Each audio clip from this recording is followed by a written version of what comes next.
사실 미국 입장에서는요, 고금리 때문에 내수 소비가 발목이 잡히고 강달러 때문에 수출이 발목 잡히죠. 관세로 인한 불확실성이 투자를 발목 잡죠. 미국의 인플레이션이 4년 동안 이어졌거든요. 잘못 걸리면 인플레이션이 고착화될 수가 있습니다. 어려운 터널을 최대한 짧게 해서 빠르게 지나가고 싶은 게 베센트나 트럼프 행정부가 생각하고 있는 것 같아요. 근데 이게 만약에 의도한 대로 되지 않으면 미국 경제 같은 경우도 서서히 조금 약화되는 그런 모습들은 나타날 가능성이 있습니다.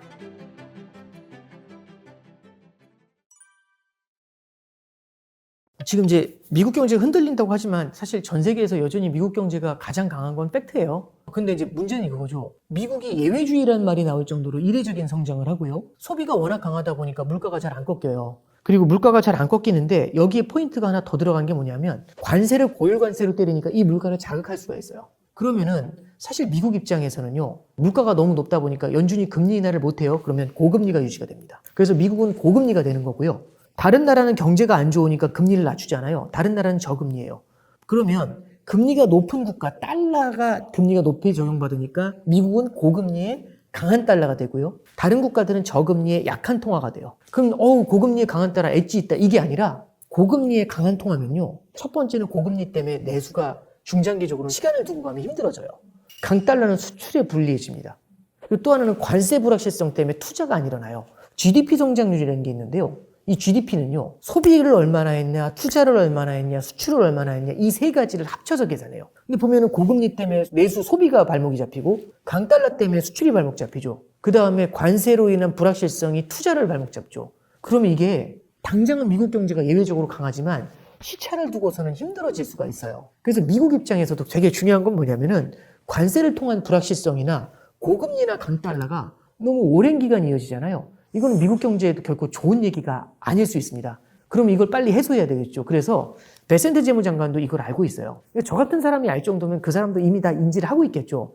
오히려 대안을 찾겠죠. 그래서 무슨 얘기를 하냐면 연준한테 뭐라고 하면 연준의 금리를 잡아내리려고 하잖아요. 그럼 연준의 독립성이 훼손된다고 하면서 물가를 자극할 수 있어요. 그래서 그렇게는 안 건드리고 10년짜리 국채금리를 잡아내리는 플랜을 고민하고 있어요. 10년짜리 국채금리를 잡아내리잖아요. 그러면 이자 부담이 줄어들어요. 그 두 번째는 금리가 내려오니까 다른 나라하고의 금리차가 줄어들게 되면서 달러가 약세를 보입니다. 그래서 10년짜리 국채금리를 잡아내리는 걸로 고금리와 강달러를 대응하고 그 다음에 관세도 속전속결로 끝내버리고 싶을 거예요. 그래서 지금 되게 서두르는 거거든요.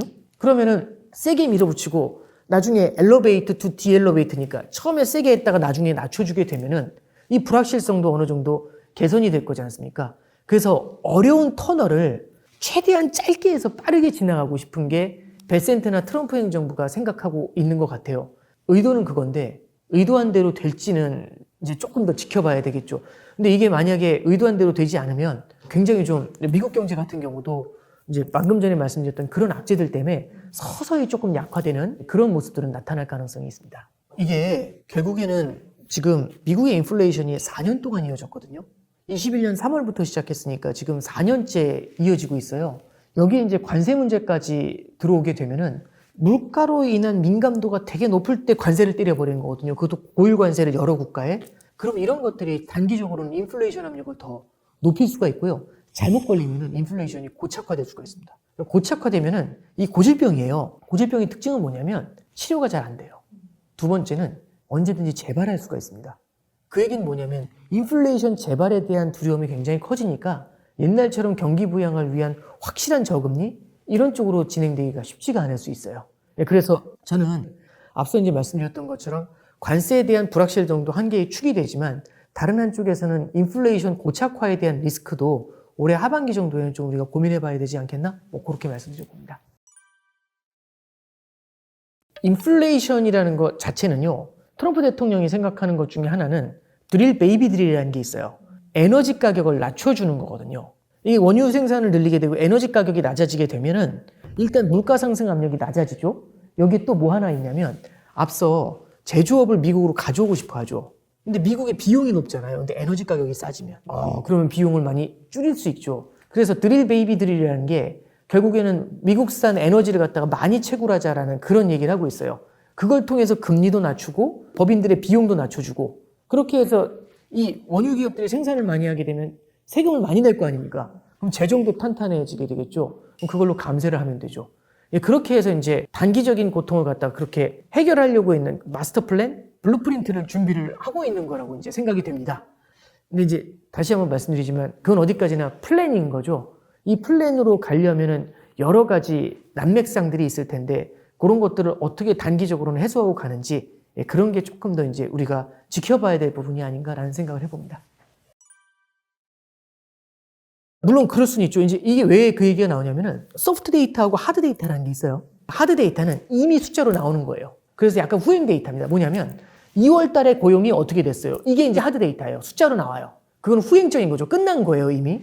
소프트 데이터는 심리예요. 소비 심리. 어떻게 됩니까? 소비자의 기대, 물가 기대 어떻습니까? 이게 소프트 데이터예요. 그러면 지금 어떤 일이 미국에 일어나냐면 하드 데이터는 견조해요. 성장도 양호하고요. 그 다음에 물가도 하드 데이터는 나쁘지가 않아요. 근데 이제 문제는 뭐냐면 소프트 데이터인데 물가 상승에 대한 기대가 엄청 올라와 있어요. 그리고 소비 심리가 꺾여 있어요. 그 얘기는 뭐냐면 하드 데이터하고 소프트 데이터가 큰 괴리를 보이고 있죠. 왜 그럴까? 관세 때문이죠. 관세를 부과한다고 하는데 아직 부과는 안 했죠. 그럼 하드 데이터를 안 건드리겠죠. 이거는 과거형이니까. 근데 미래에는 관세가 크게 부과될 거라는 두려움을 갖고 있죠. 소프트 데이터는 흔들리겠죠. 소프트 데이터는 물가가 오른다, 소비가 둔화된다, 이걸 가리켜요. 그러면 경기가 둔화되면서 물가가 오르잖아요. 그래서 소프트 데이터는 장기적으로는 스태그플레이션의 방향성을 가리키고 있는 겁니다. 근데 이제 이거죠. 지금이 스태그플레이션입니다. 그게 아니라 지금처럼 소프트 데이터가 둔화되는 모습이 장기화되고 심화됐을 때는 이거는 스태그플레이션의 가능성을 높이는 쪽으로 작용할 수 있다. 이 정도로 정리를 할 수 있겠죠. 그래서 아마 트럼프 행정부에서도 금리에 대한 문제, 물가에 대한 문제, 관세에 대한 문제 이런 거를요 인지를 하고 있어요. 그래서 속전속결로 해결하고 싶은 마음 그게 좀 강할 거라고 생각하고 있습니다. 관세로 인해서 물가가 올라가잖아요. 그러면 연준이 금리 인하를 못해요. 그런데 이제 연준이 이제 이번에 FOMC 때 얘기한 게 그거죠. 관세로 인해서 물가가 올라갈 수 있다. 근데 관세를 매년 때리는 게 아니잖아요. 일회성이잖아요. 그러면은 이거는 일시적인 인플레이션일 수 있잖아요. 그래서 파월 의장이 일시적인 인플레이션일 수 있는데 그러면 굳이 그 일시적인 인플레이션 때문에 금리 안 내리면서 버티는 건 아닌 것 같다. 이런 얘기를 해요. 근데 이게 사실 일시적이라는 단어를 썼다가 연준이 골탕을 먹었던 게 21년도에 되게 고생했어요. 연준이 이제 일시적인 인플레이션이라고 생각을 하잖아요. 그러면은 관세가 올라와가지고 물가가 오르는 거에 대해서는 무시를 합니다. 그러면 이제 그냥 연준이 금리 인하로 나설 수가 있죠. 근데 파월 의장이 그렇게 얘기는 했지만 그 밑에 있는 연준의 다른 위원들이 파월 의장 얘기 나온 다음 날부터 등장해가지고 관세로 인한 인플레이션이 일시적일지는 누구도 판단할 수 없다. 이렇게 얘기를 해요. 그 얘기는 뭐냐면 시장은 이거 일시적으로 생각을 하니까 금리 많이 낮춰주겠네 이 생각하거든요. 근데 연준은 그만큼 낮춰주지는 않을 것 같아요. 그래서 금리를 내리더라도 시장이 기대하는 것보다는 적게 시장이 원하는 것보다는 늦게 연준은 그렇게 움직일 것 같습니다. 이제 일본은요, 아베 신조가 들어온 이후에 아베노믹스가 시작된 게 2012년도 말이었어요. 그럼 2012년도니까 지금 2025년이잖아요. 12, 13년 동안 엔화가 약세 기조를 보였죠. 엔화가 약세 기조를 보이면 수입 물가가 올라갑니다. 그래도 걱정이 없었던 건 일본은 30년 동안 디플레이션의 늪에 깊게 빠져 있었어요. 그래서 이 디플레이션의 늪에 워낙 깊게 빠져 있으니까 이걸 끌어올리기 위해서 거대한 인플레이션 정책을 써도 큰 문제가 없다라는 생각을 했었던 거죠. 문제가 물가가 너무 빠르게 올라오는 거예요. 지금 일본의 물가 상승률이요. 소비자 물가 지수가 4%씩 올라요. 우리나라가 2% 오르거든요. 더블입니다, 우리나라에. 이게 마켓 오래 본 사람들은 되게 놀래요. 일본은요, 디플레이션의 나라인데 우리나라보다 물가가 더블이잖아요. 그러면 인플레이션 압력이 높아지면요, 디플레에 익숙했던 사람들한테 되게 힘들어져요. 서민 경제엔 되게 부담이 되거든요. 그래서 일본도 이 인플레이션을 제압하고 싶은 거예요. 그럼 인플레이션이 나타나는 이유는요, 엔화 약세 때문이에요. 그럼 엔화 약세는 왜 나타나냐면 금리를 안 올려서예요. 그럼 이거 해결하려면 금리를 올리고 그 다음에 두 번째는 그렇게 해서 엔화 강세를 만들어야 되거든요. 근데 문제는 지금 설명해드린 걸요 모두가 알아요. 그럼 다들 그 생각이죠. 엔화가 이제 약세가 한계에 달했으니까 엔화 강세 가겠네? 이 생각을 해요. 그럼 모두가 엔 강세를 바라보잖아요. 그런 상태에서 엔 강세를 과감하게 치고 나온다? 그러면요 엔화 강세가요 너무 세게 너무 빠르게 진행될 수 있습니다. 작년에 8월 5일 날 엔캐리 트레이드 청산되면서 엔화가 엄청 세진 적이 있거든요. 그 속도로 강해질 수 있어요. 그러면 일본 경제도 못 버텨요. 그래서 뭔가 엔화 강세가 가더라도 질서 있게 제한적으로 그리고 점진적으로 이런 변화를 바라게 되겠죠. 그럼 어떻게 해야 되냐면 가장 좋은 방법은 이거잖아요. 엔 강세는 가고 싶은데 다들 엔 강세가 될 거라고 생각해서 기다리고 있잖아요. 길목 잡고. 그러면 움직이게 됐을 때는 한꺼번에 확 몰려들어요. 야 이거 어떻게 해야 되지?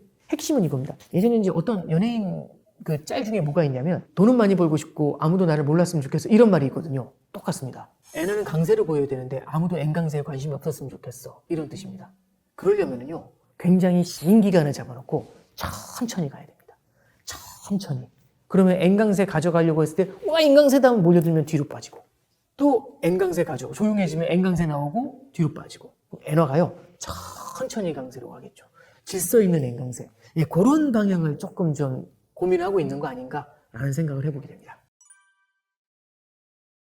N캐리의 청산이라는 거는 기본적으로 원화를 중심으로 계산하는 게 아니라 달러를 중심으로 계산하거든요.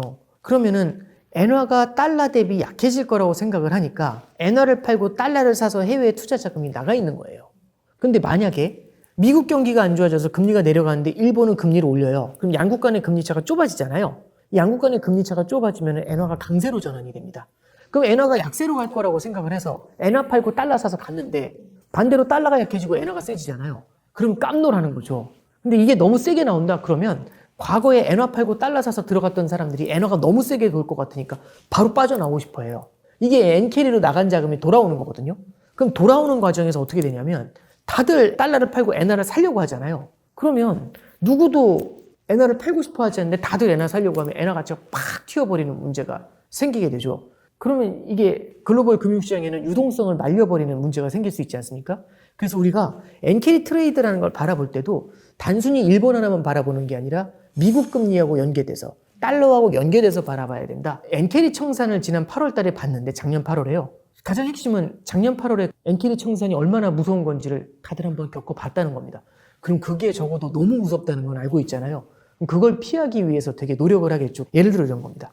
금리를 올리게 되면은 일본 국채금리까지 뛰면서 엔화가 강세로 돌아요. 그래서 이제 일본에서 우에다 총재가 뭐라고 하냐면 일본은행 총재가 하는 얘기가 단기 금리를 인상하더라도요. 만약에 국채금리가 너무 빨리 뛰면서 N강세를 자극할 요인이 있으면 이때는 일본 장기 국채를 막 사들이면서 일본 국채금리가 올라오는 걸 눌러주겠다라는 얘기를 합니다. 그 속도가 너무 빠르면. 그 얘기는요. N강세 속도가 너무 빠르면 언제든지 제어할 준비가 돼 있다는 걸 시장에 계속해서 적극적으로 소통해 주는 거예요. 그럼 시장에서는 무슨 생각을 하냐면 엔화가 너무 빠르게 강세로 가는 건 제어를 해주겠다는 얘기네 라고 그거를 받아들이고 인정하면 엔화가 천천히 강세로 갈 수 있는 모멘텀을 잡을 수가 있겠죠. 물론 그렇게 해가지고 무조건 다 조절이 가능합니까? 100%라는 건 없지만 일단 적어도 작년에 그 사달이 나는 걸 한번 봤다는 것, 그게 굉장히 중요한 포인트가 되지 않나 싶습니다. 금리 인상을 할 거라고 좀 생각은 하고 있어요. 근데 기준금리를 올리더라도 국채금리가 따라 올라가는 거를 국채를 매입을 해서 낮춰주잖아요. 그럼 기준금리를 올리면서 시장금리를 낮추는 그런 형태에 대한 고민을 하고 있는 것 같아요. 그래서 중앙은행이 어느 정도는 이걸 오퍼레이션이라고 하거든요. 이런 조작을 어느 정도는 좀 하면서 부작용은 최소화하려고 노력을 할 것 같습니다.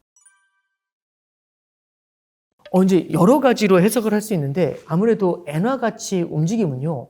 우리나라 수출하고는 교역하고는 상당한 영향을 갖고 있어요. 두 번째는요. 지난 12년간 엔화가 약세를 보였잖아요. 그러면 엔화가 약세를 보인다라는 시나리오가 우리의 마음속에 많이 자리 잡아 있거든요. 근데 그 엔화가요. 12년간 약세를 보였던 엔화가 강세로 전환이 됩니다. 그럼 우리는 익숙하면서 멀어지는 거거든요. 그럼 거기서 어떤 부작용이 나타날지 몰라요. 그러니까 예를 들어서 N약세를 생각을 하면서 엔화가 쏟아져 나왔는데 N강세로 전환이 된다고 하면은 말씀드렸던 것처럼 N캐리 트레이드가 빠른 속도는 아니지만 천천히 청산이 될 수가 있죠. 이런 것들은 금융시장이 여태까지 보지 못했었던 어떤 부작용을 만들어낼 수가 있겠죠. 그래서 무언가 12년 동안 살던 환경이 바뀌게 되면 피부병이 나타날 수 있잖아요. 그 피부병이 무시할 수도 있는 거지만 이게 뭐지? 이렇게 이제 한번 고민을 해볼 수 있지 않습니까? 그래서 큰 틀에서의 구조 변화가 나타난 데에 대해서는 우리가 익숙하면서 멀어지는 거잖아요. 그때는 어떤 부작용이 나타나는지를 조금 주의 깊게 볼 필요가 있다. 이렇게 말씀드립니다.